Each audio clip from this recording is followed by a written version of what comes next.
नमस्कार विद्यार्थी मित्रांनो, अक्षय गुरु यूट्यूब चॅनलला तुम्हा सर्वांचं खूप खूप स्वागत। आजचा व्हिडिओ असणार आहे टेट 2023च्या विज्ञान विषयासंबंधी। टेट 2017मध्ये आपल्याला 15 ते 20 प्रश्न एका प्रश्नपत्रिकामध्ये विज्ञान या विषयावर विचारण्यात आले होते। ते सर्व प्रश्न कोणत्या पुस्तकातून आले होते हे जर आपण पाहिलं तर ते सर्व 5वी ते 10वीच्या शालेय अभ्यासक्रमामधून आलेले प्रश्न होते। तर त्याच अभ्यासक्रमातून मी सर्व महत्त्वाचे प्रश्न एकत्रित करून आजचा व्हिडिओ बनवणार आहे। व्हिडिओ थोडासा जास्त वेळेचा होणार आहे, परंतु येणाऱ्या एक्झामसाठी तुम्हाला एकच प्रश्नसंच इनफ असेल याची देखील मला खात्री आहे। तर 5वी ते 10वीच्या अभ्यासक्रमामधील महत्त्वाच्या प्रश्नांचा आजच्या व्हिडिओमध्ये समावेश असणार आहे। कमीत कमी वेळामध्ये जास्तीत जास्त तुमची प्रॅक्टिस होणार आहे। व्हिडिओ पाहत असताना लक्षपूर्वक पहा, कुठलाही प्रश्न त्याला तुम्ही कमी समजू नका। कुठलाही प्रश्न या व्हिडिओमधला एक्झाममध्ये जशास तसा येऊ शकतो, त्यासाठी व्हिडिओ लक्षपूर्वक व शेवटपर्यंत पहा। सुरुवात करूया। प्रश्न पहिला, ध्रुव तारा आकाशात नेहमी कोणत्या दिशेला दिसतो? लक्ष द्यायचं। याचं उत्तर आहे उत्तर दिशेला दिसतो। नंतर हॅले धूमकेतू यापूर्वी कोणत्या साली दिसला होता?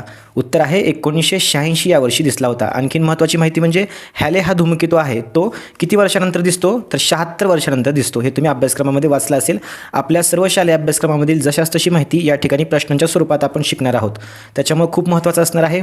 सर्व स्पर्धा परीक्षांसाठी देखील विज्ञान जो विषय आहे 5वी ते 10वीचा विज्ञान तुमचा पक्का असला की तुम्ही कुठल्याही स्पर्धा परीक्षेत अगदी MPSC मध्ये देखील तुम्ही मार्क्स मिळवू शकता। त्यासाठी खूप महत्त्वाचा प्रश्न या ठिकाणी आपण पाहतोय, गवती सापाचा रंग हिरवा का असतो? त्याचं कारण काय आहे? गवतात संरक्षण मिळण्यासाठी। ठीक आहे, गवती सापाचा रंग हिरवा का असतो? कारण गवत आणि साप याच्यामधला आपल्याला फरक कळत नाही, त्याला संरक्षण भेटतं, त्याच्यामुळं गवती सापाचा रंग कसा असतो? हिरवा असतो। 2 पौर्णिमा तिथीमधील अंतर किती दिवसांचे असते? ठीक आहे, या ठिकाणी थोडीशी स्पेलिंग मिस्टेक आहे, लक्षात ठेवायचं। 2 पौर्णिमा तिथीमधील अंतर किती दिवसांचे असते? खूप महत्त्वाचं आहे, 29.5 दिवस। लक्षात ठेवायचं, 2 पौर्णिमा तिथीमधील अंतर किती असतं? 29.5 दिवस। यानंतर पुढचा प्रश्न पाहूया। पावाचा तुकडा शिळा झाल्यावर त्यावर कापसासारखी वाढ झालेली असते, ती काय असते? ठीक आहे, तर ती काय असते? बुरशी असते, फंगस असं म्हणायचं। यानंतर 6वा प्रश्न, पृथ्वीचे स्वतःभोवती परिवलन कोणत्या दिशेकडून कोणत्या दिशेकडे होते? या ठिकाणी या पॉईंटवर आपल्याला 2 अँगलनी प्रश्न विचारला जाऊ शकतो। पृथ्वी स्वतःभोवती कशी फिरते? तर पश्चिमेकडून पूर्वेकडे फिरते, पश्चिमेकडून पूर्वेकडे फिरते। आणि जर आपण पाहिलं, सूर्य कोणत्या दिशेला उगवतो? पूर्व दिशेला, आणि मावळतो कोणत्या दिशेला? पश्चिम दिशेला। त्याचं कारण देखील तेच आहे, पृथ्वी स्वतःभोवती किंवा स्वतःच्या अक्षाभोवती पश्चिमेकडून पूर्वेकडे फिरते, त्याच्यामुळं आपल्याला सूर्य पूर्वेला उगवलेला दिसतो आणि पश्चिमेला मावळलेला दिसतो। हे देखील त्याचं एक कारण तुम्ही एक्झामच्या पॉईंट ऑफ व्ह्यूने लक्षात ठेवा। यानंतर प्लुटो हा सूर्यमालेतील 9वा ग्रह मानला जात नाही, याचे कारण काय आहे? असा प्रश्न या ठिकाणी विचारण्यात आलेला आहे। उत्तर काय असणार आहे? तर प्लुटोचे परिभ्रमण जे आहे, परिभ्रमण आहे म्हणजे सूर्याभोवती जसं ज्या कक्षामध्ये जसा प्लुटो फिरतो ते आंतरराष्ट्रीय खगोल समितीने केलेल्या परिभ्रमण नियमात बसत नाही, एवढंच कारण आहे। आंतरराष्ट्रीय खगोल समिती आहे, त्यांनी परिभ्रमणासंबंधी काही नियम केलेले आहेत, त्या नियमामध्ये प्लुटोचं परिभ्रमण बसत नाही, त्याच्यामुळं सूर्यमालेमध्ये 9वा ग्रह जो आहे तो प्लुटो मानला जात नाही। त्यामुळे सूर्यमालेमध्ये आपण 8 ग्रह मानतो। यानंतर बुध ग्रह हा सहजगत्या दिसत नाही, याचे कारण काय आहे? खूप महत्त्वाचे प्रश्न आहेत। अशा प्रकारच्या प्रश्नांचा अभ्यास केल्यावर तुम्हाला पुस्तक देखील वाचण्याची गरज लागणार आहे। एक्झामच्या आधी तुम्हाला पुस्तकामधून जे तुम्हाला वाचण्याची गरज नाही ते सोडून जे फक्त एक्झाममध्ये येणार आहे, विचारलं जातं तेच प्रश्न आपण पाहतोय, म्हणजे आपला वेळ किती वाचणार आहे हे देखील तुम्ही लक्षात घ्या। कमीत कमी वेळामध्ये जास्तीत जास्त प्रॅक्टिस होणार आहे, त्यामुळे लक्षपूर्वक व्हिडिओ पाहायचा आहे। बुध ग्रह सहजगत्या दिसत नाही, याचं कारण काय? कारण तो सूर्याच्या अगदी जवळ आहे। ठीक आहे, अगदी जवळ असल्यामुळं जास्त प्रकाशामुळं त्या ठिकाणी आपल्याला बुध ग्रह सहजगत्या दिसत नाही। उंटाला वाळवंटातील जहाज का म्हणतात? खूप महत्त्वाचा प्रश्न आहे, GK मध्ये देखील हा खूप महत्त्वाचा आहे। तर त्याच्या पायाची जी रचना आहे ती वाळवंटात चालण्यासाठी योग्य असते, त्याच्या पायाची रचना वाळवंटात चालण्यासाठी योग्य असते, त्याच्यामुळे उंटाला काय म्हणतात? वाळवंटातील जहाज असं म्हणतात। देवीची लस कोणत्या शास्त्रज्ञाने शोधलेली आहे? एडवर्ड जेन्नर यांचं नाव आहे। शोध आणि त्यांचे जनक याच्याविषयी एक PDF टेलिग्राम चॅनलला मी टाकतो, ती तुम्ही वाचून घ्यायचे। प्रत्येक शास्त्रज्ञाने कोणकोणते शोध लावले। ठीक आहे, तर महत्त्वाचे शास्त्रज्ञ म्हणजे वैज्ञानिकदृष्ट्या, ठीक आहे, जेवढे काही महत्त्वाचे शास्त्रज्ञ आहेत त्या शास्त्रज्ञांसंबंधी म्हणजे एखादी लस कोणी शोधली, एखाद्या यंत्राचा शोध कोणी लावला, अशा प्रकारे एक 15 ते 20 नावं आहेत, त्यांची लिस्ट बनवून मी टेलिग्राम चॅनलला टाकतो, किंवा पुढील लेक्चरमध्ये ते मी तुम्हाला अशा प्रकारे या ठिकाणी कव्हर करून घेतो। ठीक आहे, यानंतर दक्षिण गोलार्धाच्या आकाशात विषुववृत्ताच्या खाली कोणता तारकासमूह दिसतो? हे आपल्या पुस्तकामध्ये समावेश करण्यात आलेलं वाक्य आहे। तर सप्तर्षी तारकासमूह दिसतो दक्षिण गोलार्धात आकाशात विषुववृत्ताच्या खाली। कोणता तारकासमूह दिसतो? सप्तर्षी। नाव लक्षात ठेवायचं। एक्झामच्या आधी तुम्ही जर हा व्हिडिओ बघून गेलात ना, तुम्हाला एक्झाममध्ये प्रश्न आला की डायरेक्ट क्लिक होणार आहे, पाठ करण्याची सुद्धा गरज नाही। यानंतर भारतातील कोणते सरोवर उल्कापातामुळे तयार झाले आहे? उत्तर आहे लोणार सरोवर. कोणत्या जिल्ह्यामध्ये आहे? बुलढाणा जिल्ह्यामध्ये आहे, महाराष्ट्रामध्ये आहे लोणार सरोवर. यानंतर प्रश्न 13वा, पृथ्वीवर 60 किलो वजन असलेल्या वस्तूचे चंद्रावरील वजन किती भरेल? उत्तर असणार आहे 10 किलो. लक्षात ठेवायचं, पृथ्वीवर जेवढं वजन आहे त्याच्यापेक्षा 6 पटीनं वजन चंद्रावर गेल्यानंतर कमी होतं, हे लक्षात ठेवायचं. त्यामुळे 60 किलो असल्यानंतर 60चं काय करायचं, 6ने त्याला आपण भागायचं. चंद्रावरचं वजन भागिले 6 बरोबर पृथ्वीवरचं वजन आपल्याला त्या ठिकाणी निघणार आहे. उत्तर आलं आपलं 10 किलो. भारताचा पहिला उपग्रह कोणता आहे किंवा केव्हा सोडण्यात आला? तर पहिला उपग्रह कोणता आहे? आर्यभट्ट आहे, आपल्याला माहिती आहे. आणि केव्हा सोडण्यात आला? 19 एप्रिल 1975. तारीख लक्षात ठेवायची. तुम्ही म्हणाल नेहमी उपग्रह सोडला जातो, त्याच्या तारखा आम्ही लक्षात ठेवतो का? तर पहिला उपग्रह आहे भारताचा आर्यभट्ट, तो सोडण्यात आला होता 19 एप्रिल 1975. तारीख खूप महत्त्वाची आहे, जशाच तशी एक्झाममध्ये विचारली जाऊ शकते. यानंतर चंद्राचे पृथ्वीपासूनचे अंतर किती आहे? 3,84,000 किलोमीटर. शाळेत असताना तुम्ही पुस्तकामध्ये वाचलेलं असणार आहे. 3,84,000 किलोमीटर पृथ्वी आणि चंद्र याच्यामधील अंतर. पहाटे किंवा संध्याकाळी आकाशात तेजस्वी दिसणारा ग्रह कोणता आहे? पहाटे किंवा संध्याकाळी तर कोणता ग्रह आहे? शुक्र ग्रह आहे. ठीक आहे. यानंतर वातावरणातील दाब मोजण्यासाठी कोणते उपकरण वापरतात? बॅरोमीटर. ठीक आहे. बॅरोमीटर वापरले जाते कशासाठी? वातावरणातील दाब मोजण्यासाठी वापरले जाते. सूर्याच्या सर्वात जवळचा ग्रह कोणता आहे? बुध ग्रह. मगाशीच आपण पाहिलं की बुध ग्रह सूर्याच्या इतके जवळ आहे की तो सहजगत्या पाहता येत नाही. चला 18वा प्रश्न पाहूया. मंगळ आणि गुरुग्रह या बाह्य ग्रहांमध्ये लहान लहान खगोलीय अवशेषाचा भाग आहे, त्याला आपण काय म्हणून ओळखतो? उत्तर आहे मंगळ आणि गुरु, दोन ग्रहांचं नाव लक्षात ठेवायचं. यांच्या दरम्यान जो अवशेषाचा भाग आहे त्याला आपण काय म्हणतो? लघुग्रह असं म्हणतो. ॲस्टेरॉइड आपण त्याला असं म्हणतो. ठीक आहे. असा जर एक्झाममध्ये प्रश्न आला की लघुग्रह कोणत्या दोन ग्रहांच्या दरम्यान असतात, तर मंगळ आणि गुरु या दोन ग्रहांचं नाव लक्षात ठेवायचं. यानंतर पुढचा प्रश्न पाहूया. पृथ्वीच्या कक्षाबाहेरील पहिला बाह्यग्रह व मातीत लोह असल्यामुळे लालसर दिसणारा ग्रह कोणता आहे? दोन गोष्टी आपण या ग्रहासंबंधी पाहिल्या. पृथ्वीच्या कक्षाबाहेरील पहिला बाह्यग्रह आहे आणि मातीमध्ये लोह असल्यामुळे लालसर दिसणारा ग्रह आहे. असा कोणता ग्रह आहे? याचं उत्तर आहे मंगळ ग्रह. याचं वर्णन आपण या ठिकाणी पाहिलं. खोलीत ठेवलेले कुंडीतील रोपटे प्रकाशाकडे झुकते कारण त्याच्यामध्ये सजीवांचे कोणता गुण किंवा कोणते लक्षण आढळून येते? हे आपण शाळेमध्ये असताना पाहिलं असणार आहे. आपण एक चित्र पाहिलं होतं. एका खिडकीच्या साईडला एक कुंडी ठेवलेली असते आणि त्या कुंडीमध्ये असणारं एक रोपटं प्रकाशाच्या दिशेने ते त्या ठिकाणी त्याची वाढ होत असते किंवा त्या दिशेने ते सरकत असतं, झुकत असतं. त्याला आपण काय म्हणतो? सजीवामधलं कोणतं लक्षण म्हणतो? तर चेतनाक्षमता म्हणतो. ठीक आहे. यानंतर पुढचा प्रश्न पाहूया. अणुभट्टीमध्ये या धातूच्या समस्थानिकांचा वापर केला जातो. अणुभट्टीमध्ये खूप महत्त्वाचा आहे युरेनियम, खूप कमी प्रमाणात असलेला हा धातू आहे. खूप महत्त्वाचा मौल्यवान धातू आहे कारण खूप कमी प्रमाणात पृथ्वीवर उपलब्ध आहे आणि अणुभट्टीमध्ये या धातूच्या समस्थानिकाचा म्हणजेच आयसोटोपचा वापर केला जातो. यानंतर फुग्यात हवा भरली असता ते सर्व बाजूंनी सारखा फुगतो, याचं कारण काय आहे? उत्तर आहे आतील हवेचा दाब फुग्याच्या भिंतीवर समान असतो. आतील हवेचा दाब फुग्यांची जी भिंत आहे म्हणजे वॉल आहेत त्याच्या, ठीक आहे, त्याच्यावर समान असतो. यानंतर काचेला चिटकणाऱ्या रबरी चकत्या काचेवर दाबल्या की चिटकून बसतात, याचे कारण काय आहे? तर काचेचा जो पृष्ठभाग असतो आणि रबरी चकती याच्यामधील वातावरणीय दाब नाहीसा होतो. ठीक आहे. थोडक्यात त्याच्यामध्ये त्या ठिकाणी काहीच प्रमाणात दाब राहत नाही. फरशीवर लिंबाचा रस सांडला असता कोणता वायू तयार होतो? फरशीवर लिंबाचा रस सांडला, लक्षात ठेवायचं CO2 कार्बन डायऑक्साईड त्या ठिकाणी तयार होतो फरशीवर लिंबाचा रस सांडला. यानंतर हे बघा, मी तुम्हाला आता बऱ्याच प्रश्नाचं स्पष्टीकरण या ठिकाणी देत बसलो असतो, परंतु आपल्याला येणाऱ्या एक्झामसाठी मी तुम्हाला काय सांगितलं, हे प्रश्न विचारले तर जशाच तसे विचारले जाणार आहेत. त्याच्यामुळे मी एका प्रश्नावर 4 प्रश्न तयार करून जसं तुम्हाला या आधीच्या व्हिडिओमध्ये सांगितलं आहे तसं या ठिकाणी सांगत बसत नाही. एक्झाम जवळ आलेली आहे, तुमच्या डोळ्याखालून हे प्रश्न जाणंच इतकंच महत्त्वाचं आहे. त्याच्यामध्ये जास्त स्पष्टीकरण देत बसण्याची गरज नाही. त्याच्यामुळे मी कमी वेळामध्ये तुमचं जास्तीत जास्त या ठिकाणी प्रश्नांचा सराव करून या व्हिडिओमध्ये घेणार आहे. ठीक आहे. आर्गॉन हा वायू रासायनिक अभिक्रियेत भाग घेत नाही, त्याची संयुजा किती असेल? ठीक आहे. संयुजा म्हणजे काय? वॅलन्सी. तर या ठिकाणी 0 का? कारण की तो 18व्या ग्रुपमध्ये असतो. ठीक आहे. पिरियडिक टेबल आपला माहिती आहे तुम्हाला. तर 18व्या ग्रुपमध्ये आहे. 18व्या ग्रुपमध्ये कसे धातू आहेत तुम्हाला माहिती आहे. एलिमेंट्स कसे आहेत? तर नोबल गॅसेस आहेत, राजवायू त्या ठिकाणी आहेत आणि त्यांची संयुजा किंवा वॅलन्सी किती असते? 0 असते. ठीक आहे. आर्गॉन पण त्याच ग्रुपचा आहे, त्याच्यामुळं या ठिकाणी 0 असणार आहे. यानंतर राजस्थानी लोक तांदळाचे पीक का घेत नाहीत? कारण आहे तेथे पावसाचे प्रमाण अत्यल्प आहे. आता तुम्ही म्हणाले राजस्थानी लोकांसमध्येच कशाला घेतलं, परंतु हे आपल्या अभ्यासक्रमामध्ये आहे मित्रांनो. अभ्यासक्रमामधलाच प्रश्न तुम्हाला टेटच्या एक्झाममध्ये, TETच्या एक्झाममध्ये विचारले जातात. त्याच्यामुळे या सर्व गोष्टी घ्याव्या लागतात आणि हेच आपल्याला करून जायचं आहे. विज्ञान जर अभ्यासाचं असेल ना तर आपल्याला बरेच पुस्तकं आहेत, बऱ्याच गोष्टी आहेत, बऱ्याच कन्सेप्ट आहेत, त्या आपण का घेत नाहीत? शालेय अभ्यासक्रमच का घेतो?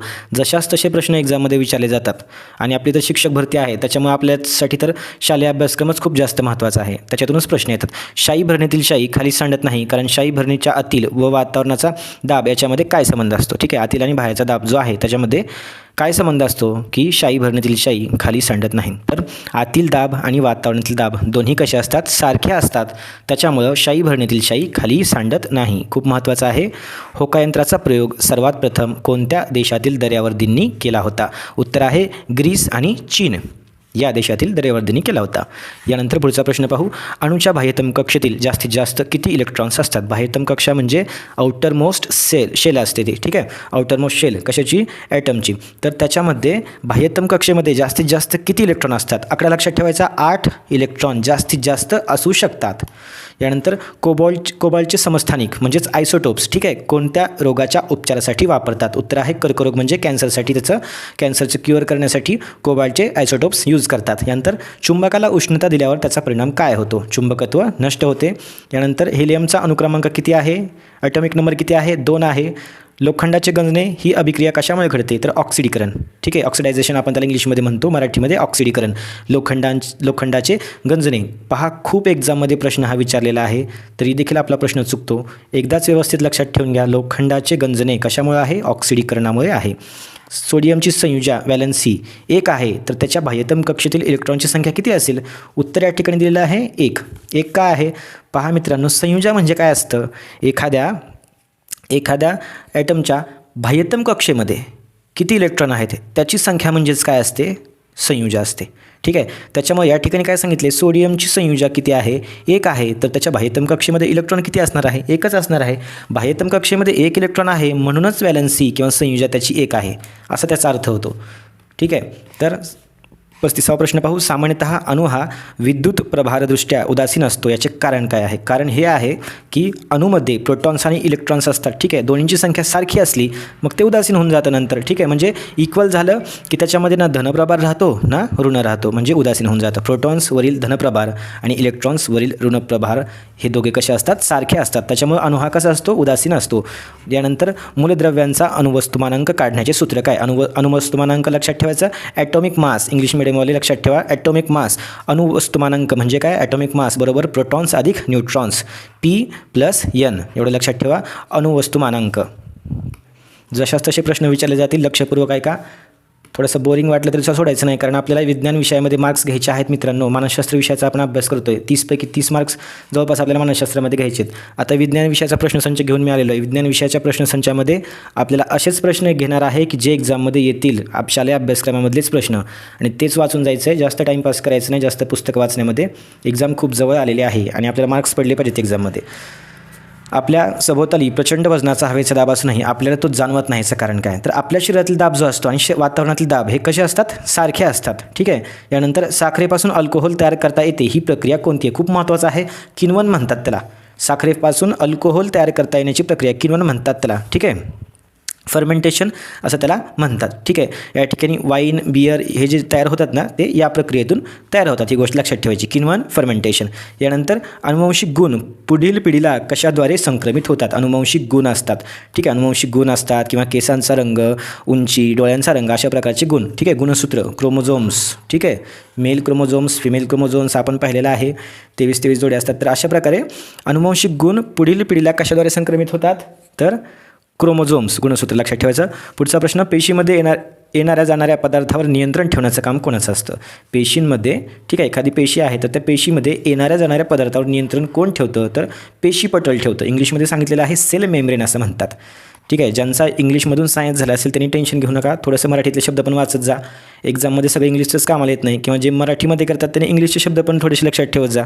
दोन्ही लँग्वेजचा अभ्यास केल्यानंतर तुमचे मार्क्स वाढतात. हा एक्झाममधला अनुभव आहे. ठीक आहे, त्याच्यामुळे इंग्लिश आणि मराठी दोन्हीमधलं थोडं लक्षात ठेवायचं. एका लँग्वेजमध्ये कधी अभ्यास करायचा नाही पूर्णपणे. फायदा होतो, करायचं असेल करू शकता, परंतु जर 2 लँग्वेजचा यूज केला तर तुम्हाला जास्त फायदा होणार आहे. पेशीपटल म्हणजे काय? Cell membrane. पेशींमध्ये येणाऱ्या जाणाऱ्या पदार्थावर नियंत्रण ठेवण्याचं काम कोणाचं असतं? तर पेशीपटलाचं असतं, सेल मेम्ब्रेनचं असतं. यानंतर मीठ मिळवण्याची कोणती प्रक्रिया उपयोगी असते? तर बाष्पीभवन, इव्हॉपरेशन होतं. ठीक आहे, समुद्राच्या साईडला मिठागरं असतात त्या ठिकाणी बाष्पीभवन होतं आणि खाली शिल्लक काय राहतं? मीठ राहतं. ठीक आहे, यानंतर पेशींचे ऊर्जा केंद्र, पॉवर हाऊस ऑफ सेल कोणाला म्हणतात? मायटोकॉन्ड्रिया. मायटोकॉन्ड्रिया म्हणजे काय आहे? पेशींचे ऊर्जा केंद्र आहे, पॉवर हाऊस ऑफ सेल. गुणसूत्रे कशापासून बनलेले असतात? खूप महत्त्वाचं आहे. DNA पासून काय बनलेले असतात, गुणसूत्रे बनलेली असतात, लक्षात ठेवायचं.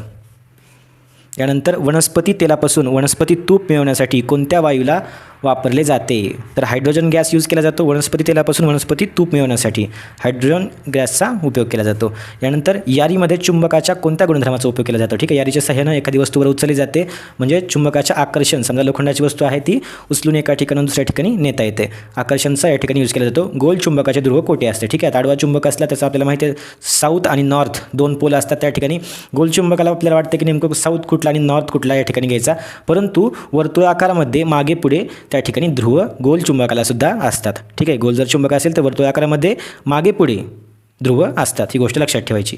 यानंतर चांदी काळी पडणे खूप महत्त्वाचं आहे. चांदी काळी पडणे कोणत्या प्रकारची अभिक्रिया आहे, संयोग अभिक्रिया आहे. संयोग अभिक्रिया म्हणजे कॉम्बिनेशन. त्यानंतर प्रकाश संश्लेषणाचे कार्य सूर्यप्रकाशात कशामुळे होते, प्रकाश संश्लेषण फोटोसिंथेसिस प्रोसेस वनस्पतीमध्ये असते. हरितद्रव्यामुळे क्लोरोफिल त्याला आपण म्हणतो. प्रकाश संश्लेषणाचे कार्य सूर्यप्रकाशात कशामुळे होते, तर हरितद्रव्यामुळे होते, इंग्लिशमध्ये क्लोरोफिल लक्षात ठेवायचं. त्रिगुणी लस कोणकोणत्या आजारांसाठी आहे, कोणकोणत्या आजारांची लस आहे, 3 नावं लक्षात ठेवा, घटसर्प, डांग्या खोकला आणि धनुर्वात. जशास तसा प्रश्न विचारला जाईल त्रिगुणी लसबद्दल, घटसर्प, डांग्या खोकला आणि धनुर्वात. यानंतर पेशीभित्तिका म्हणजे सेल वॉल्स कशापासून बनलेल्या असतात, सेल वॉल्स कशापासून बनलेल्या असतात, सेल्युलोजपासून. त्यानंतर क्षयरोगावरील उपचारात कोणते प्रतिजैविक म्हणजे अँटीबायोटिक आहे ते वापरले जाते, तर स्ट्रेप्टोमायसिन. नाव लक्षात ठेवा, 2 वेळेस या ठिकाणी वाचून दाखवतो मी. क्षयरोगावरील उपचारात कोणते प्रतिजैविक वापरले जाते, उत्तर असणार आहे स्ट्रेप्टोमायसिन नाव लक्षात ठेवा. रेबीज रोग कशामुळे होतो, प्राण्यांनी चावा घेतल्यामुळे रेबीज हा रोग होतो. यानंतर ट्रिटियम व ड्यूटेरियम कुठल्या मूलद्रव्याची समस्थानिके म्हणजेच आयसोटोप्स आहेत. 2 नावं आपण या ठिकाणी पाहतो, ट्रिटियम, ड्यूटेरियम. पहा, तुम्ही जर शालेय पुस्तक वाचले असतील तर त्याच्यामध्ये हायड्रोजनच्या या 2 समस्थानिकांची आकृतीसुद्धा काढलेली आहे, ठीक आहे, त्या ठिकाणी तुम्ही पाहू शकता. ट्रिटियम नाव आणि ड्यूटेरियम नाव हे लक्षात ठेवायचं, ही समस्थानिके आहेत हायड्रोजनची, ठीक आहे. समस्थानिके म्हणजे काय, आयसोटोप्स. समस्थानिकांची व्याख्या काय आहे तुम्हाला माहिती का, समस्थानिक म्हणजे काय, ॲटॉमिक नंबर सेम असतो बघा त्यांचा, ठीक आहे. आता ट्रिटियम, ड्यूटेरियम आणि हायड्रोजन यांचा ॲटॉमिक नंबर सेम असणार, परंतु ॲटॉमिक मास म्हणजे काय, पहा अणुवस्तुमानांक जो असतो तो वेगळा असतो, ठीक आहे. ॲटॉमिक मास वेगळं असतं आणि ॲटॉमिक नंबर हा सारखाच असतो. यानंतर पुढचा प्रश्न पाहूया. कोणत्या आजारात स्नायूमध्ये लोळेपणा येऊन अपंगत्व येते, पोलिओ आपल्याला माहिती आहे, पोलिओमध्ये काय होतं, स्नायूमध्ये लोळेपणा येतो. यात्रेला किंवा प्रदेशात जात असताना कोणत्या आजाराची लस घ्यावी, नवीन प्रदेशात या ठिकाणी आहे, ठीक आहे. कोणती लस घ्यावी पाहिजे, कॉलराची लस घ्यायला पाहिजे. यानंतर ठराविक मुदतीचा ताप कोणत्या आजारामध्ये येतो, टायफॉईडमध्ये येतो बघा, ठराविक मुदतीसाठी खूप जास्त ताप येतो, त्याला विषम जर असं आपण इंग्लिशमध्ये मराठीमध्ये म्हणतो, ठीक आहे. उष्णतेचे एकक कोणते आहे, ठीक आहे मित्रांनो, तुमच्यासाठी थोडंसं फास्टमध्ये घेतो मी, त्याच्यामुळे एखादा शब्द उच्चार चुकला तर थोडंसं लक्षात सुद्धा, एवढं काही प्रॉब्लेम नाही, ठीक आहे. आपलं फक्त टार्गेट एवढं आहे की कमीत कमी वेळामध्ये तुमची रिव्हिजन करून घ्यायची आहे. सांगायला मी एक प्रश्न एक्सप्लेन करून खूप वेळ सांगत बसू शकतो, त्याच्यामुळे आपण याआधीचे व्हिडिओ बघितले असतील, आपण 3-3, 4-4 पर्यंत स्पष्टीकरण केलेलं आहे, परंतु या व्हिडिओमध्ये आपलं टार्गेट काय की जास्तीत जास्त प्रश्न आपल्याला कव्हर करायचे आहेत. जेवढे जास्त प्रश्न होतील त्याच्यापैकी प्रश्न कुठले येतील तुमचाच फायदा होणार आहे, त्याच्यामुळे लक्ष द्या. उष्णतेचे एकक कोणते आहे, जूल आहे. त्यानंतर खनिज तेलापासून मिळणारा कोणता घटक भट्टीमध्ये इंधन म्हणून वापरतात, इंधन तेल. यानंतर गढूळ पाणी स्वच्छ करण्यासाठी गाळ खाली बसू देऊन वरचे पाणी दुसऱ्या पात्रात वेगळे करण्याच्या क्रियेस काय म्हणतात, निक्षेपण क्रिया आहे. निक्षेपण क्रिया लक्षात ठेवायची, ठीक आहे. गढूळ पाणी स्वच्छ करण्यासाठी गाळ खाली बसू देऊन वरचे पाणी दुसऱ्या पात्रात वेगळे करण्याची क्रिया म्हणजे काय, निक्षेपण क्रिया. लक्षात ठेवा, नाव महत्त्वाचं आहे. यानंतर नवसागर आणि वाळू यातील नवसागर वेगळा काढण्यासाठी कोणत्या क्रियेचा उपयोग होतो, संप्लवन, सब्लिमेशन असं म्हणायचं. नवसागर आणि वाळू यातील नवसागर वेगळा करण्यासाठी सब्लिमेशन, संप्लवन. यानंतर खनिज तेलामधून नॅफ्था, केरोसिन इत्यादी घटक मिळवण्यासाठी कोणती क्रिया उपयोगी ठरते, ठीक आहे. प्रभाजी ऊर्ध्वपातन ही क्रिया उपयोगी पडते. यानंतर ज्या तापमानावर लोखंडाच्या रसाचे वायुरूपात अवस्थांतर होते त्या तापमानाला लोखंडाचा काय म्हणतात, लोखंडाच्या रसाचे म्हणजे द्रव्य होता आणि त्याचं रूपांतर कशात होते, हवेमध्ये होते, म्हणजेच गॅसियसमध्ये होते, ठीक आहे. लिक्विड होता, लिक्विडचं कशात जातो आहे आता, गॅसियस स्टेटमध्ये जातो आहे, तर काय असणार आहे तो, उत्कलनांक, इंग्लिशमध्ये बॉइलिंग पॉईंट लक्षात ठेवायचा. लोखंडाचा रस कसा आहे, लिक्विड आहे आणि नंतर तो कसा होतो आहे, तर काय होतं आहे, अवस्थांतर होतं वायुरूपामध्ये म्हणजेच गॅसियस स्टेटमध्ये, तर त्याला आपण काय म्हणतात, त्या पॉईंटला उत्कलनांक असं म्हणतात, बॉइलिंग पॉईंट असं म्हणतात. यानंतर द्रवाचे वायुरूपात स्थित्यंतर होण्याच्या क्रियेस काय म्हणतात, बाष्पीभवन म्हणतात. यानंतर 64वा प्रश्न लक्ष द्या. समुद्राच्या पाण्यापासून शुद्ध पाणी मिळवण्यासाठी कोणती क्रिया उपयोगी ठरते? ऊर्ध्वपातन. ठीक आहे, समुद्राच्या पाण्यापासून शुद्ध पाणी मिळवणे, ऊर्ध्वपातन लक्षात ठेवा. यानंतर खनिज तेलातील पेट्रोल, डिझेल, केरोसिन व नॅफ्ता यातील कोणाचा उत्कलनांक सर्वात कमी आहे? सर्वात कमी उत्कलनांक लक्षात ठेवायचा पेट्रोलचा आहे. ठीक आहे. यानंतर हिवाळ्यात सकाळी गवतावर जे दवबिंदू जमा झालेले असतात, ठीक आहे, तर ते बाष्पाचं काय झाल्यामुळे जमा होतात असा प्रश्न आहे. ठीक आहे, दवबिंदू दिसतात ते म्हणजे काय असणार आहे? तर ते संगणन असणार आहे, कंडेन्सेशन आपण त्याला म्हणतो. ठीक आहे.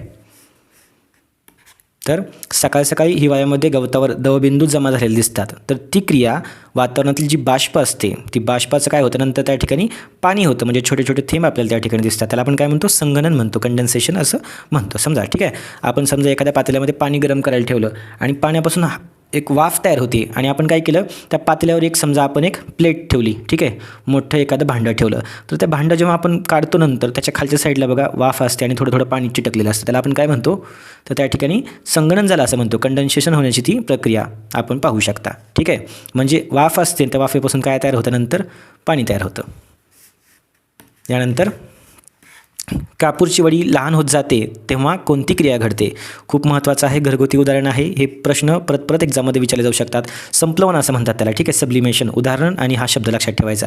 कापूरची वडी म्हणलं किंवा हे तुम्हाला शब्द आठवला पाहिजे, संप्लवन हा शब्द, सब्लिमेशन. ठीक आहे, कापूर कसं काय कमी होत जातो? तर संप्लवन होतं, सब्लिमेशन होतं. यानंतर ब्रॉन्झमध्ये कोणते 2 धातूंचे मिश्रण असते? ठीक आहे, कोणत्या 2 धातूंचं? तांबे अधिक टीन बरोबर काय असणार आहे? ब्रॉन्झ असणार आहे. सोन्याचे दागिने साधारणपणे किती कॅरेटचे असतात? तर 22 कॅरेटचे. ठीक आहे, त्याच्यामध्ये थोडंसं तांबे वगैरे मिसळून 24 कॅरेटला काय केलं जातं? 22 कॅरेट केलं जातं. ठीक आहे, कारण काय आहे त्याचं? कारण ते 24 कॅरेट जे असतं ते खूपच जास्त नाजूक होऊन जातं.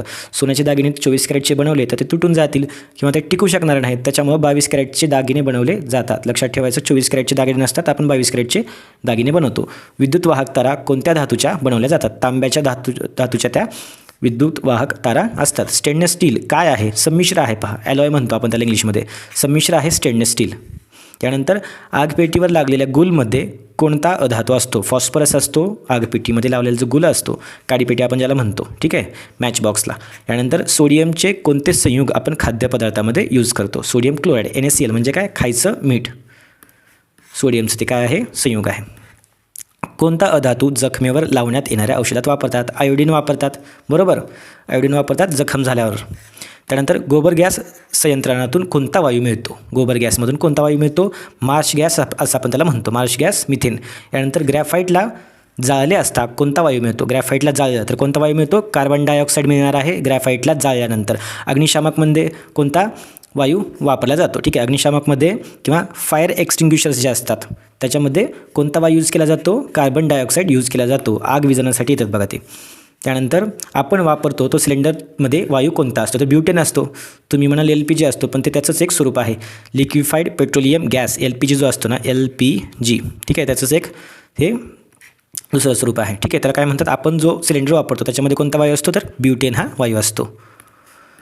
यानंतर कोळशाच्या कोणत्या प्रकारात कार्बनची टक्केवारी जास्त असते? आपण टक्केवारी बघितली असेल, 60-70%, 30-40%, 10-20%. तर अँथ्रासाईट परत एक्झाममध्ये विचारला जातो म्हणून हा प्रश्न मी ह्या प्रश्नसंचामध्ये घेतला आहे. अँथ्रासाईट नाव लक्षात ठेवा. कोळशाच्या या प्रकारामध्ये कार्बनची टक्केवारी सर्वात जास्त असते. ठीक आहे, कोणता आहे? अँथ्रासाईट आहे. यानंतर शीतपेयामध्ये कोणता वायू असतो? कार्बन डायऑक्साईड असतो शीतपेयामध्ये. कोणत्या वायूचा उपयोग विजेच्या बल्बमध्ये केला जातो? खूप महत्त्वाचा प्रश्न आहे. ॲर्गॉन. पहा, आपल्या घरामधला जो बल्ब असतो त्याच्यामध्ये कोणता वायू आहे? ॲर्गॉन आहे. ठीक आहे, मग अशी ॲर्गॉनबद्दल प्रश्न आला होता की त्याची संयोजक किती आहे? 0 आहे, कारण तो 18व्या ग्रुपमध्ये आहे. 18व्या ग्रुपमध्ये असल्यामुळं तो कसा आहे? राजवायू आहे, नोबल गॅसेसमध्ये येतो. त्याच्यामुळं हे नाव लक्षात ठेवा. ॲर्गॉन कशामध्ये यूज केला जातो? विजेच्या बल्बमध्ये यूज केला जातो. जाहिरातीसाठी असलेल्या दिव्यामध्ये कोणता वायू असतो? ठीक आहे, आपण पाहतो बघा रात्रीच्या वेळेस वेगवेगळ्या जाहिराती चमकत असतात. निऑन वायू असतो त्याच्यामध्ये. कोणता? निऑन. जे काही बोर्ड असतात बघा डिजिटलचे त्या ठिकाणी ॲडव्हर्टायझिंगचे. गिर्यारोहक ऑक्सिजनच्या सिलेंडरसोबत का घेऊन जातात? कारण जसं आपण समुद्रसपाटीपासून उंच जातो तसं ऑक्सिजन कमी होत जातो. ऑक्सिजनची कमतरता जाणवायला लागते, त्याच्यामुळे आपलं ऑक्सिजन जाताना स्वतः घेऊन जायचा. यानंतर प्रयोगशाळेतील उपकरणे कोणत्या मातीची बनलेली असतात? तर चिनी मातीची. कोणती माती मातीपासून शोभेच्या वस्तू बनवल्या जातात? तर टेराकोटा नावाची माती आहे ज्याच्यापासून शोभेच्या वस्तू बनवल्या जातात. अवकाशातील ग्रहांची टक्कर का होत नाही? ग्रहांची टक्कर का होत नाही? कारण प्रत्येक ग्रह हा त्याच्या एका विशिष्ट कक्षेमध्ये सूर्याभोवती परिभ्रमण करत असतो. कोणीही आपली परिभ्रमण कक्षा म्हणजे ऑर्बिट आपण ज्याला जी म्हणतो ती सोडून दुसऱ्याच्या ऑर्बिटमध्ये घुसत नाही. तसं झालं असतं तर सगळे ग्रह एकमेकांना धडकले असते. परंतु ग्रह ठरलेल्या कक्षामध्ये सूर्याभोवती परिभ्रमण करतात, फिरतात, त्याच्यामुळं अवकाशातील ग्रहांची टक्कर होत नाही. लिहिण्याच्या पेन्सिलमध्ये कशाचा वापर करतात? लिहिण्याची पेन्सिल जी असते त्या ठिकाणी ग्रॅफाईटचा वापर केला जातो. दुधाचे दही तयार केले असता कोणते आम्ल तयार होते? ठीक आहे, दह्यामध्ये कोणतं ॲसिड असतं? Lactic acid. लक्षात ठेवायचं, लॅक्टिक ॲसिड. चिंचेमध्ये कोणतं असतं? Tartaric acid. यानंतर मी जे बोलतो आहे ना त्याच्याकडे थोडंसं लक्ष द्या. एखादा प्रश्न जास्त सांगितला तो देखील एक्झामच्या पॉईंट ऑफ व्ह्यूने महत्त्वाचाच असणार आहे. त्याच्यामुळे लक्षपूर्वक पहा, बोर होऊ नका. तुमच्या एक्झामसाठी खूप जास्त महत्त्वाचा व्हिडिओ असणार आहे. जास्तीत जास्त प्रश्न कव्हर होतील आणि एक्झाममध्ये तुम्हाला जशास तसे हे प्रश्न दिसतील. त्याच्यामुळे व्हिडिओ लक्षपूर्वक शेवटपर्यंत पहा. पाव तयार करण्यासाठी मैदा भिजवताना त्यात काय घालतात? तर बेकर्स ईस्ट त्याच्यामध्ये घालतात. पाव तयार करण्यासाठी मैदा जो आहे तो भिजवताना काय घालतात? Bakers east. चयापचनातील बिघाडामुळे कोणता रोग होतो? तर मधुमेह म्हणजेच डायबेटीस होतो चयापचनातील बिघाडामुळे. यानंतर 2 किंवा अधिक पदार्थांचे समांग मिश्रण म्हणजे काय? तर द्रावण म्हणजे सोल्युशन आपण त्याला म्हणतो. ठीक आहे. फुलामधील सर्वात आतील मंडल कोणतं असतं? जायंग असतं. ठीक आहे, जायंग काय असतं? सर्वात आतील मंडल असतं. वेल आधाराकडे झुकते, यातून सजीवांची कोणते लक्षण दिसते? हालचाल. बरोबर, ज्या ठिकाणी आधार आहे त्या साईडला वेल झुकत जाते, म्हणजे सजीवामधलं कोणतं लक्षण दिसतं? हालचाल. मग अशी आपण पाहिलं चेतना क्षमता. एखादी कुंडी आपण जर समजा खिडकीमध्ये ठेवली तर सूर्यप्रकाशाच्या दिशेने ते वेल वाढत जातं. ते कोणतं लक्षण आहे? चेतना क्षमता. आणि वेल आधाराकडे झुकते, यातून कोणतं लक्षण दिसतं? हालचाल दिसतं. लक्षात ठेवायचं आहे, ज्याचा शालेय अभ्यासक्रम पक्का त्याला कुठल्याच एक्झाममध्ये अडचण येत नाही. त्याच्यामुळे आपण 5वी ते 10वीपर्यंतचे सगळे प्रश्न घेतो आहे. या प्रश्नामधून तुमचं कुठलीही स्पर्धा परीक्षा असू द्या, त्या स्पर्धा परीक्षांसाठी विज्ञान विषय पक्का झाला म्हणून समजा. प्रश्नांच्या माध्यमातूनच आपण अभ्यास करणार आहोत. कारण जे प्रश्न एक्झाममध्ये विचारलेले आहेत पहा, स्कॉलरशिपमध्ये, NMMS असू द्या, मंथनमध्ये, ते सर्व प्रश्न मी या व्हिडिओमध्ये घेतलेले आहेत. जास्तीत जास्त प्रश्न. त्याच्यामुळे तुमचा सराव खूप जास्त चांगला होणार आहे. पुस्तकांचा सगळा अभ्यास करून प्रत्येक पुस्तकातील महत्त्वाचे चॅप्टर्स, त्या चॅप्टरमधील महत्त्वाचे प्रश्न याच्यामध्ये असणारच आहेत. त्याच्यामुळे लक्षपूर्वक पहा. वनस्पतीच्या पानांच्या शिरामधून कशाचे वहन होते? पानांच्या शिरा, वनस्पतीची पानं आणि त्याच्या शिरा, त्याच्यामधून कशाचं वहन होतं? पाण्याचे आणि अन्नाचे वहन होते. यानंतर पिवळ्या फॉस्फरसचा शब्द शुद्ध स्वरूपात रंग कोणता असतो? पिवळा फॉस्फरस जो असतो तो जर शुद्ध असेल तर त्याचा रंग कोणता असणार आहे? पांढरा असणार आहे, पिवळ्या फॉस्फरसचा रंग. तांबे व जस्त यांचे मिश्रण म्हणजे काय? ठीक आहे, कॉपर प्लस झिंक. बरोबर, ब्रास असणार आहे. ब्रास म्हणजे काय? पितळ. या ठिकाणी एक संमिश्र तयार झालेला आहे, अलॉय तयार झालेले आहे. तांबे अधिक झिंक, तांबे अधिक जस्त, बरोबर काय होणार आहे? ब्रास तयार होणार आहे. लक्षात ठेवायचं, एक्झाममध्ये जशास तसं विचारलं जाऊ शकतं. यानंतर मेंदूतील प्रक्रियाशिवाय ताबडतोब ज्या क्रियांना प्रतिसाद द्यावा लागतात त्यांना काय म्हणतात? पहा, एखादी गोष्ट झाली, ताबडतोब आपण रिस्पॉन्स देतो, मेंदूकडून आदेशाची वाट पाहत नाही, त्याला कोणती क्रिया म्हणतात? रिफ्लेक्स ॲक्शन असं त्याला म्हणतात. प्रतिक्षिप्त क्रिया म्हणजे काय? मेंदूतील प्रक्रियाशिवाय ताबडतोब आपण एखाद्या क्रियांना प्रतिसाद देतो, त्याला आपण काय म्हणतो? प्रतिक्षिप्त क्रिया असं आपण त्याला म्हणतो. यानंतर कशाच्या साहाय्याने रासायनिक अभिक्रियांचा वेग वाढवला जातो? ठीक आहे, त्याचं उत्तर आहे उत्प्रेरक. कॅटलिस्ट म्हणजे काय असतो? तो रासायनिक अभिक्रियामध्ये डायरेक्टली भाग घेत नाही, परंतु रासायनिक अभिक्रियांचा वेग वाढवण्याचं काम कशावर असतं? कॅटलिस्टवर असतं, उत्प्रेरकावर असतं. खूप महत्त्वाचं आहे उत्प्रेरक, लक्षात ठेवा. जो रासायनिक अभिक्रियामध्ये सहभाग घेत नाही तरी देखील रासायनिक अभिक्रियांचा वेग वाढवतो तो कोण असतो? उत्प्रेरक असतो, कॅटलिस्ट असतो. यानंतर कॉलराच्या जीवाणूंचा शोध कोणत्या शास्त्रज्ञाने लावला? रॉबर्ट कॉक त्यांचं नाव आहे. नंतर निमोफाइल्स पर्टुसिस या जीवाणूमुळे कोणता रोग होतो? ठीक आहे, निमोफाइल्स पर्टुसिस, तर या जीवाणूमुळे कोणता रोग होतो? तर डांग्या खोकला हा रोग होतो. आणि याच्यावरची लस कोणती आहे तुम्हाला मी मगाशीच सांगितलं आहे? त्रिगुणी लस आहे. ठीक आहे, डांग्या खोकल्यासाठी. यानंतर कोणत्या अधिजीवापासून हिवताप होतो? उत्तर आहे प्लाझ्मोडियम. यानंतर डोळ्याचा विकार कोणत्या जीवनसत्वाच्या अभावाने होतो? उत्तर आहे अजीवनसत्व. रसायनांचा राजा कोण आहे? तर सल्फ्युरिक ॲसिड आहे. यानंतर भोपाळ दुर्घटनेमध्ये कारणीभूत असणारा वायू कोणता होता? खूप महत्त्वाचा प्रश्न, परत सर्व एक्झाममध्ये विचारलेला प्रश्न. तर नाव लक्षात ठेवा, भोपाळची दुर्घटना झाली होती, त्या ठिकाणी गॅस लीक झाला होता आणि त्या ठिकाणी शेकडो लोक त्या गॅसमुळं मारले गेले. ही दुर्घटना खूप मोठी दुर्घटना होती आणि त्याच्यावर परत एक्झाममध्ये प्रश्न विचारला जातो. उत्तर आहे मिथाईल आयसोसायनेट. मिथाईल आयसोसायनेट हे भोपाळ दुर्घटनेमध्ये कारणीभूत असणारा वायू होता. यानंतर प्लेगच्या साथीसाठी कोणता प्राणी कारणीभूत आहे? उत्तर आहे उंदीर हा प्राणी कारणीभूत असतो. यानंतर पदार्थ सूक्ष्म कणांनी बनलेले असतात असं कोण म्हटलं होतं? महर्षी कणाद म्हटले होते. आम्ल निळा लिटमस कोणत्या रंगाचा करतात? आम्लामध्ये निळा लिटमस कसा होतो तर लाल होतो. आता आम्लामध्ये म्हणजे ॲसिडमध्ये लक्षात ठेवा, ॲसिडमध्ये ॲसिड असेल, ॲसिड डेंजर असतं की नाही थोडंसं, ठीक आहे. ॲसिड समजा चेहऱ्यावर पडलं तर काय होतं, चेहरा जळून जातो, म्हणजे डेंजर असतं ॲसिड, ठीक आहे. डेंजर म्हणजे कुठला कलर असतो, लाल कलर, असं लक्षात ठेवायचं, ठीक आहे. आम्ल निळा लिटमस कसा करतात, लाल करतात. ॲसिडमध्ये निळा लिटमस कसा होणार आहे, लाल होणार आहे. हे कशावरून लक्षात ठेवायचं तुम्ही, ॲसिड कसं असतं थोडंसं डेंजर असतं, ठीक आहे. सिग्नल देखील जेव्हा लाल होतो तेव्हा तो डेंजरचं साईन असतं, त्याच्यामुळे ॲसिडमध्ये निळा लिटमस लाल होतो, एवढं वाक्य लक्षात ठेवा. त्यानंतर रक्त घटक वेगळे करण्यासाठी कोणती पद्धती वापरतात? अपकेंद्री पद्धती वापरतात. चिंचेमध्ये कोणते आम्ल असते? उत्तर आहे टार्टरिक ॲसिड. मगाशीच सांगितलं होतं मी, चिंचेमध्ये टार्टरिक ॲसिड, दह्यामध्ये लॅक्टिक ॲसिड. स्वयंपाकाचा गॅस म्हणजे काय? LPG. LPG म्हणजे काय? Liquefied petroleum gas. यानंतर लोखंडी तवा गंजणे हे कोणत्या पद्धतीचा बदल आहे? तर रासायनिक बदल आहे, लक्षात ठेवा. क्षरण प्रतिबंधासाठी पितळेच्या भांड्याला कशाचा लेप देतात? भांड्याचं क्षरण होऊ नये, ठीक आहे, त्याच्यामुळं पितळेच्या भांड्याला कशाचा लेप देतात? या ठिकाणी कथिलाचा म्हणजे टीनचा लेप त्या भांड्यांना दिला जातो. आपण पाहू शकतो, ठीक आहे. घरामध्ये आपल्या भांडे आहेत, आपण त्याला पाहतो की कथिलाचा लेप त्याला दिलेला असतो. पाण्याच्या एका रेणूत हायड्रोजनचे किती अणू असतात? पहा, पाण्याचं सूत्र काय आहे? H2O, ठीक आहे. हायड्रोजनचे 2 त्या ठिकाणी अणू असतात.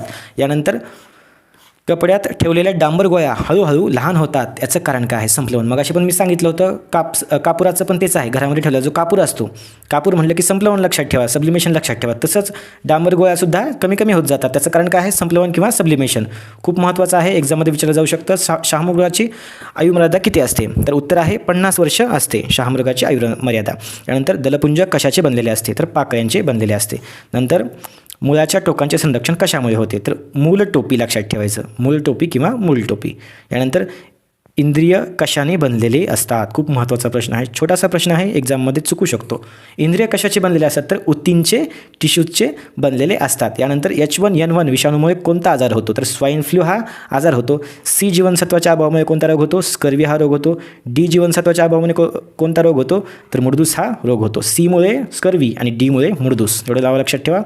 C जीवनसत्वाचा नाश कशामुळे होतो? खाण्याच्या सोड्यामुळे होतो नाश. यानंतर C जीवनसत्व कशात विरघळते? पाण्यामध्ये विरघळते. खूप महत्त्वाचं आहे C जीवनसत्व. अवटू ग्रंथीतून कोणते संप्रेरक स्रवते? अवटू ग्रंथी कोणते संप्रेरक स्रवते? उत्तर आहे थायरॉक्झिन. दातांची झीज कशाच्या अभावाने होते? आपण म्हणतो ना, दातांसाठी कॅल्शियम खूप महत्त्वाचे असतात. ॲडमध्ये तुम्ही बघितलं असेल तर दातांची झीज कशामुळे होते? कॅल्शियमच्या अभावामुळे होते. लाळेतील कोणत्या पिष्टमय पदार्थांचे रूपांतर साखरेत होते? उत्तर आहे टायलिन.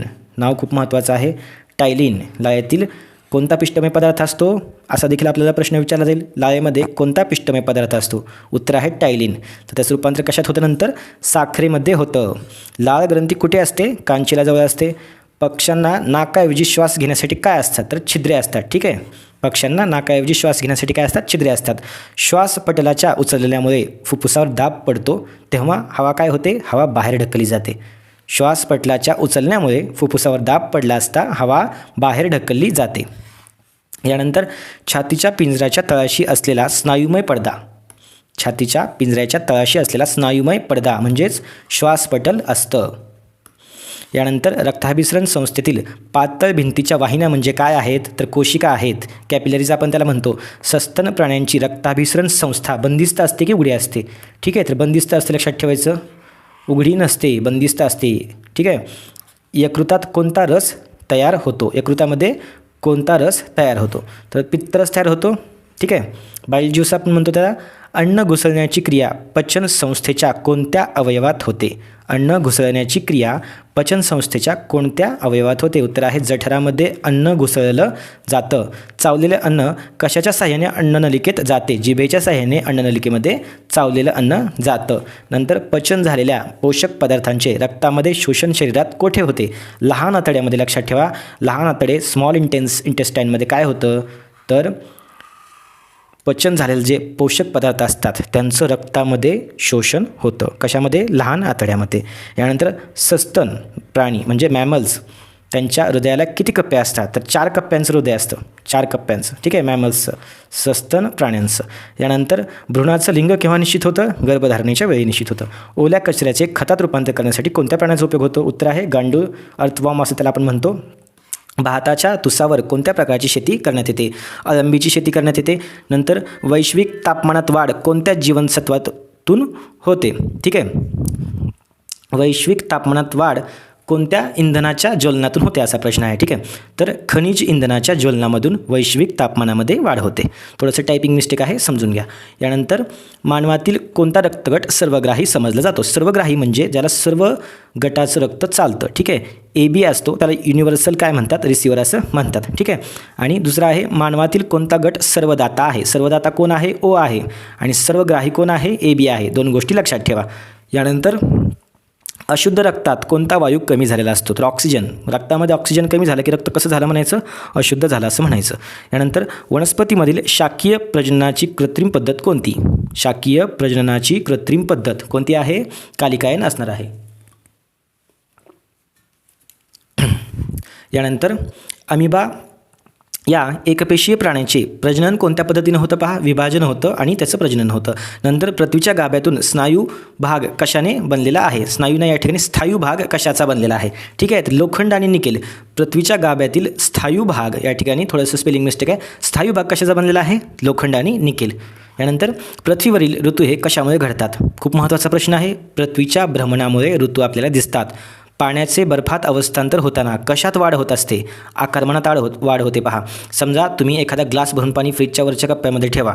ठीक आहे, ज्या ठिकाणी बर्फ तयार होतो, फ्रीजर असतं त्या ठिकाणी ठेवा. ग्लास एकदम तंतोतंत भरायचा आणि जेव्हा बर्फ होतो तेव्हा पहा थोडासा बर्फ वर आलेला दिसतो. ठीक आहे, किंवा एखादी बॉटल तुम्ही प्लॅस्टिकची पूर्ण भरून जर फ्रीजमध्ये ठेवली, त्याचा बर्फ झाला तर नंतर पहा ती बॉटल थोडीशी आणखीन एक्सटेंड झालेली, स्ट्रेच झालेली दिसते. ठीक आहे, त्याच्यामुळे काय होतं? आकारमान वाढतं पाण्याचं जेव्हा बर्फामध्ये रूपांतर होतं त्यावेळेस. ठीक आहे, लक्षात ठेवायचं. पाण्याची घनता किती अंशाला महत्तम असते? मॅक्झिमम घनता कधी असते? 4 अंशाला. राष्ट्रीय रक्तदाता दिवस कोणत्या दिवशी असतो? 1 ऑक्टोबरला. कोणत्या सरपटणाऱ्या प्राण्याला डोळे नसतात? गांडूळला डोळे नसतात. यानंतर कोणत्या देशात जलसिंचनासाठी जॉर्डन ही नदी वापरली जाते? उत्तर आहे इस्रायल या देशामध्ये जॉर्डन नदी. हजारो वर्षात मातीचा किती जाडीचा थर तयार होतो? हे आपल्या पुस्तकामध्ये आहे. पहा, तुम्ही वाचलं देखील असेल लहानपणी, 5वी 6वीमध्ये असताना होतं. हजारो वर्षात मातीचा किती जाडीचा थर तयार होतो? तर 1 सेंटीमीटर थर तयार होण्यासाठी हजारो वर्ष लागतात. अक्षय ऊर्जा दिन कोणत्या दिवशी साजरा करण्यात येतो? 20 ऑगस्टला. पृथ्वीचे सूर्यापासूनचे अंतर किती आहे? 15 कोटी किलोमीटर आहे. पृथ्वीचे वारे निर्माण होण्याचं कारण काय आहे? वारे का वाहतात पृथ्वीवर? तर कमी अधिक तापमानामुळे पृथ्वीवर वारे निर्माण होतात. महासागरातील भूकंपामुळे पाण्याच्या भिंतीप्रमाणे निर्माण होणाऱ्या लाटांना काय म्हणतात? त्सुनामी असं म्हणतात. ठीक आहे, खूप मोठ्या लाटा असतात त्या. मृत समुद्रातील अक्षरांचे प्रमाण सुमारे किती टक्के आहे? ठीक आहे, मृत समुद्रातील क्षारांचे प्रमाण आहे या ठिकाणी. क्षारांचे प्रमाण किती टक्के आहे? तर 23 ते 25% क्षार आहे, म्हणजे खूप जास्त क्षार त्या ठिकाणी आहे. मृत समुद्र जो आहे त्याला आपण डेड सी असं म्हणतो. क्षाराचं प्रमाण इतकं जास्त आहे, आपण त्या समुद्राच्या पाण्यामध्ये उडी जरी मारली तरीसुद्धा आपण त्या ठिकाणी बुडत नाहीत. ठीक आहे, म्हणजे त्या पाण्यामध्ये आपण अदर तरंगत राहू शकतो, इतकं त्याच्यामध्ये क्षाराचं प्रमाण आहे. आणि त्या समुद्रामध्ये कुठलाही एखादा जलचर प्राणी देखील राहू शकत नाही, कारण क्षारांचं प्रमाण इतकं जास्त आहे की त्या ठिकाणी कोणीही सर्वाईव्ह करू शकत नाही. म्हणून त्या समुद्राला काय म्हणतात? मृत समुद्र असं त्याला म्हणतात. यानंतर खैराच्या झाडापासून आपणास काय मिळते? काथ मिळतो. ठीक आहे, पाण्यासोबत खायचा जो काथ असतो तो खैराच्या झाडापासून मिळतो. TETमध्ये हा प्रश्न मागं येऊन गेलेला आहे. यानंतर तंबाखूतील कोणता घटक मेंदूवर घातक असतो? निकोटीन हा घटक असतो. विटी दांडू खेळताना कोणते बल वापरले जाते? उत्तर आहे स्नायू बल. अन्न खराब होताना त्यामध्ये कशाची वाढ होते? बुरशी म्हणजे फंगसची. अन्न तयार करण्याच्या प्रक्रियेत वनस्पती कोणाची ऊर्जा वापरतात? तर प्रकाश ऊर्जा त्या ठिकाणी वापरतात. ठीक आहे, प्रकाश संश्लेषण करतात आणि नंतर अन्न तयार होतं. वनस्पतीच्या खोडात कशामधून पाणी व क्षार यांचे वहन होते? तर जलवाहिन्यामधून वहन होतं. कांद्याच्या पापुद्र्यात कोणता उत्सर्गी पदार्थ असतो? खूप महत्त्वाचा प्रश्न आहे. Calcium oxalate. लक्षात ठेवा, कॅल्शियम ऑक्झलेट कांद्याच्या पापुद्र्यात. यानंतर समुद्रातील पाण्याची घनता साध्या पाण्यापेक्षा जास्तच असते. ठीक आहे, घनता जास्त असणार आहे. यानंतर पाण्याला वैश्विक द्रावण का म्हणतात? कारण पाण्यामध्ये जवळजवळ सर्वच पदार्थ विरघळतात, म्हणून त्याला काय म्हणतात? वैश्विक द्रावण असं त्याला आपण म्हणतो. यानंतर पाणी हे रासायनिक अभिक्रियांसाठी आदर्श माध्यम का आहे? कारण ते उदासीन आहे. मृत समुद्रात पोहणे का सोपे आहे? सांगितलं होतं, समुद्राच्या पाण्याची घनता साध्या पाण्यापेक्षा खूप जास्त आहे, त्याच्यामुळे त्या ठिकाणी पोहणं सोपं आहे, आपण त्या ठिकाणी बुडत नाहीत. मृत समुद्रात जलचर प्राणी जिवंत का राहू शकत नाही? परत एकदा कारण तेच आहे, क्षारांचे प्रमाण अतिशय जास्त आहे. अमिबाच्या शरीरात अन्नकणांचे पचन होण्यासाठी कोण प्रक्रिया करते असा प्रश्न आहे. तर विकर जे असतात अमिबाच्या शरीरामध्ये अन्नाचं पचन करण्यासाठी विकर काय करतात? प्रक्रिया करतात. यानंतर फुलपाखरासारखा कीटकामध्ये अन्न ग्रहणासाठी कोणता अवयव असतो? फुलपाखरू जे असतं त्या कीटकामध्ये अन्न ग्रहणासाठी कोणता अवयव असतो? तर सोंड असते. पहा, सोंड असते. त्यानंतर पेशी कशाचा उपयोग ऊर्जा निर्मितीसाठी करतात? ग्लुकोजचा करतात. ग्लुकोजचा उपयोग कशासाठी करतात? ऊर्जा निर्मितीसाठी करतात. दूध टिकून ठेवण्यासाठी त्यातील सूक्ष्मजीवांचा नायनाट व्हावा म्हणून कोणत्या पद्धतीचा वापर करतात? तर पॉश्चरायझेशन आपण त्याला म्हणतो. पॉश्चराइज दूध आपल्या घरी जे पिशवीमध्ये येतं ते दूध टिकवण्यासाठी प्रत्येकदा पॉश्चरायझेशन प्रक्रियेत ते किती अंश सेल्सिअसपर्यंत तापवले जाते? तर पॉश्चरायझेशन आहे काय? तर दुधाला तापवायचं नंतर थंड करायचं. तर ते 80 डिग्री सेल्सिअसपर्यंत तापवलं जातं, नंतर त्याला थंड केलं जातं. याला काय म्हणतात? पॉश्चरायझेशन असं म्हणतात. तर या ठिकाणी उत्तर झालं 80. यानंतर मानवातील पचन संस्थेतील जठर या इंद्रियात अन्न कशामुळे आम्लीय होते? आम्लीय म्हणजे काय? ॲसिडिक का होतं जठरामध्ये गेल्यानंतर अन्न? तर त्या ठिकाणी पित्तामुळे काय होतं? ते आम्लीय होतं. कुठं? जठरामध्ये. रक्तातील साखरेचे प्रमाण कशामुळे नियंत्रित केले जाते? इन्सुलिन महत्त्वाचं आहे.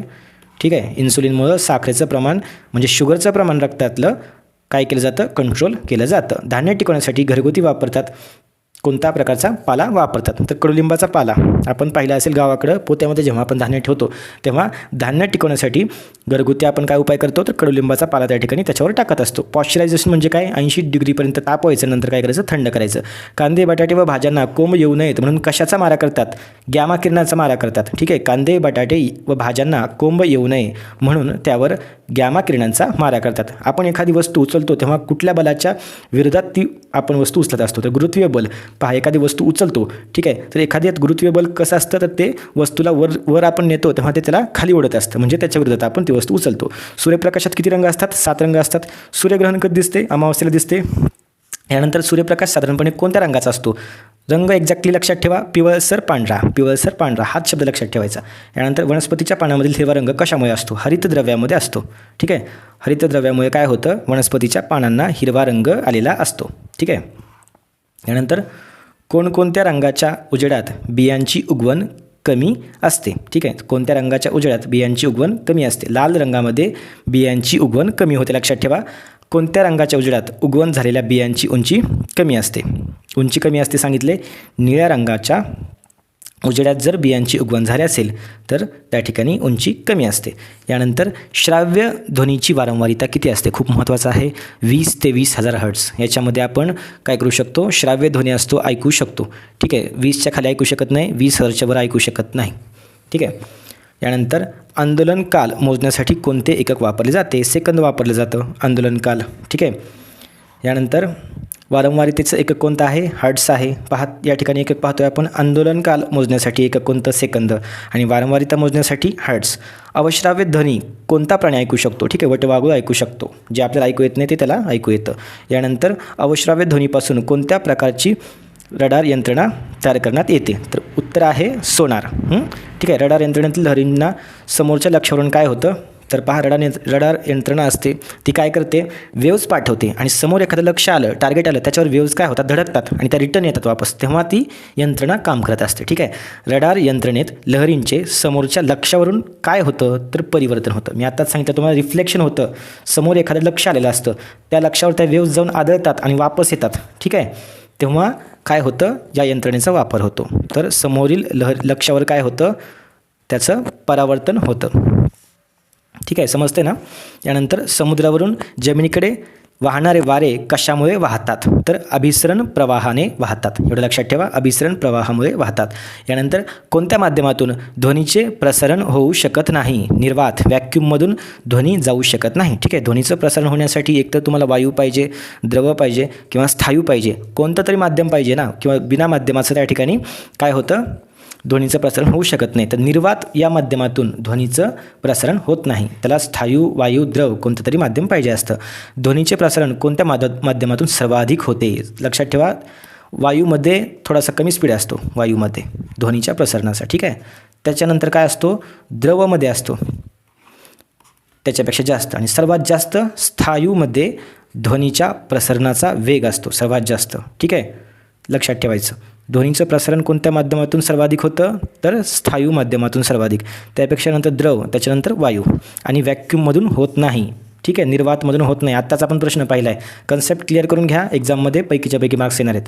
यानंतर तापमान वाढले की ध्वनीचा हवेतील वेग वाढतो की कमी होतो? लक्षात घ्या, टेम्परेचर जर समजा वाढलं तर ध्वनीचा वेग काय होणार आहे? वाढणार आहे. लक्षात ठेवा, टेम्परेचर वाढलं ध्वनीचा वेग वाढला, टेम्परेचर कमी झालं ध्वनीचा वेग हवेतील कमी झाला. यानंतर समुद्राच्या तळाची खोली मोजण्यासाठी कोणतं यंत्र वापरतात? यंत्र आहे फॅथोमीटर. समुद्राच्या तळाची खोली मोजण्यासाठी फॅथोमीटर वापरतात. सौर विद्युत घटात, ठीक आहे, सौर विद्युत घटात काय वापरतात? सिलिकॉन वापरतात. सौर विद्युत घटामध्ये काय वापरतात? तर सिलिकॉन वापरतात. तर अशा प्रकारे विद्यार्थी मित्रांनो, आजच्या व्हिडिओमध्ये आपण 5वी ते 10वी पर्यंतचे अतिशय महत्त्वाचे प्रश्न घेतलेले आहेत. आय होप तुमच्या एक्झाममध्ये बरेच क्वेश्चन जशास तसे रिफ्लेक्ट होतील. इथून पुढे देखील आपण अशा प्रकारचे मॅरेथॉन व्हिडिओज बनवत राहू. तुम्हाला व्हिडिओ नक्कीच आवडलेला असेल, तुम्हाला याचा फायदा होणार आहे. व्हिडिओला लाईक करा, कमेंट करून सांगा, तुमच्या मित्रांना शेअर करा. भेटूया आपण पुढच्या व्हिडिओजमध्ये. Thank you so much.